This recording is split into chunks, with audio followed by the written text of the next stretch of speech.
Shalom, good morning to all. ఆ పరమ తండ్రి యొక్క కృపకు పాత్రలమవుతూ అనుదినము కూడా యొక్క కృపావాక్యమును మనం వింటూ ఆత్మీయంగా బలపరచబడుతున్నాం కదా ప్రియులారా. పరమ తండ్రి మనకిచ్చిన అనుదిన కృపల లేఖన భాగంగా ఈ దినం కూడా మనం చూసుకుంటుంటే కీర్తనల గ్రంథము 120వ అధ్యాయము మొదటి వచనంలో, నా శ్రమలో నేను యెహోవాకు మొరపెట్టి తిని. అవును, భక్తుడు రాస్తూ వస్తుంటున్నాడు, నా శ్రమలో నేను యెహోవాకు మొరపెట్టి తిని ఆయనకు ఉత్తరమిచ్చాను. అవును ప్రియులారా, యెహోవా మనకు ప్రార్థన ఆలకించినాదుడు, మన శ్రమలను మనల్ని ఆదుకునేనాదుడు, మనల్ని ధైర్యపరిచినాదుడు అని మనం ఆయన సన్నిధికి వెళ్ళి మొరపెడితే ఆయన మన మొరలన్నీ కూడా ఆలకించినాదుడు, మనకు ఉత్తరమిచ్చేనాదుడు. దావీదు తన యొక్క కష్టాలలో శ్రమలలో ఆయన యెహోవాను ఆశ్రయించాడు, యెహోవా సన్నిధికి వెళ్ళి ప్రార్థించాడు. ఆయన యొక్క సన్నిధిలో ప్రార్థించగా ఆయనకు ఉత్తరం పొందుకున్నాడు, సమాధానం పొందుకున్నాడు. కాబట్టి అందుకే అంటున్నాడు, నా శ్రమలో నేను యెహోవాకు మొరపెట్టి తిని. కాబట్టి మన శ్రమలలో మనం ఈ మనుషుల వైపు చూడకుండా, మనుషుల సహాయం కోరుకోకుండా, మనుషుల యొక్క వైపు చేతులెత్తకుండా పరమ తండ్రి వైపు చేతులెత్తి ఆయన వైపు మనము చూసి మనం ఆయన నుంచి మనము ప్రార్థన సహాయం మనం కోరుకుంటే ఆయన మనకు తోడుగా ఉండే నాదుడు, మన శ్రమల నుంచి విడిపించే నాదుడు, మన యొక్క ఇరుకుల్లో నుంచి ఇబ్బందుల నుంచి విడిపించే నాదుడు ఆయన మనకు. కాబట్టి ఏ సర్వశక్తుడు ఏ జనాంగము సమీపముగా లేనంతగా ఆయన మనకు సమీపముగా ఉండి మన ప్రార్థన ఆలకించినాదుడు ప్రియులారా.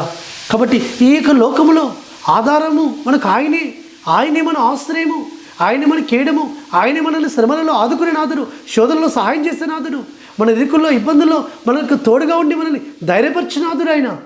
కాబట్టి అట్టి విధంగా ఆ పరమ తండ్రి యొక్క సహాయాన్ని మనం కోరుకుందాం, మన శ్రమలలో ఆయన మొరపెడదాం. మనుషులు కాదు, ఏ లోకంలో ఎవరినే నమ్ముకోకూడదు, ఎవరి సహాయం కోరుకోకూడదు, ఎవరికి మన ప్రార్థన మన అవసరంతో తెలియపరచకూడదు. పరమతని మాత్రమే, అయ్యా నువ్వు నా ప్రార్థన ఆలకించినాదురో కదా, నాకు ఉత్తరం ఇచ్చినాదురో కదా, నన్ను బలపరిచినాదురో కదా, నన్ను ఆదరించినాదురో కదా, నీ ఆదరణ చేత నేను ఆదరింపబడతానని ఆయనకు మన శ్రమలలో మొరపెట్టినప్పుడు మన శ్రమల నుంచి మనల్ని విడిపించినాదుడు ఆయనే, మన యొక్క చీకటి వెలుగుగా చేసినాదుడు ఆయనే, మన భయమునంతా తొలగించి మనం ధైర్యపరిచినాదుడు ఆయనే. మనల్ని ఆయన ఈ లోకంలో తల ఎత్తుకునేటట్టు చేసి మనకు జయమనిచ్చేవాడు ఆయనే. ఎందుకంటే ఆయన శ్రమలను ఎదుర్కొన్నాడు, శ్రమలను జయించాడు, శోధనలు జయించాడు, సమస్తాన్ని జయించిన ఆ జయశీలుడని యెహోవా మనకున్నాడు. అట్టి విధంగా ఆయన కృపకు మనం పాత్రలం అవుదాం. పరమతండ్రి అట్టి విధంగా ఆయన కృప మనకు తోడుగా ఉండి మనం నడిపించును గాక. ప్రార్థన చేసుకుందాం. పరలోకందర మా తండ్రి సర్వోన్నత జీవాధిపతి, మా శ్రమలలో మీరు మాకు తోడుగా ఉండి మా ప్రార్థన ఆలకించి మనం ధైర్యపరిచినాదురు నీవేనని మేము నీకు మొరపెట్టి వారికి సహాయం చేయమని ప్రార్థిస్తూ మానుషకుడు విమోచకుడు నజరేయుడైన యెహోషువ మెస్సియా అతి పరిశుద్ధమైన నామమున స్తుతించి ప్రార్థించి వేడుకుంటున్నాము తండ్రి, ఆమేన్. సర్వోన్నతుడు సర్వాధికారిని యెహోషువ మెస్సియా కృపా కనికరము నిరంతరం తోడుగా ఉండి ఆయనే మనల్ని బలపరచును గాక. ఆమేన్.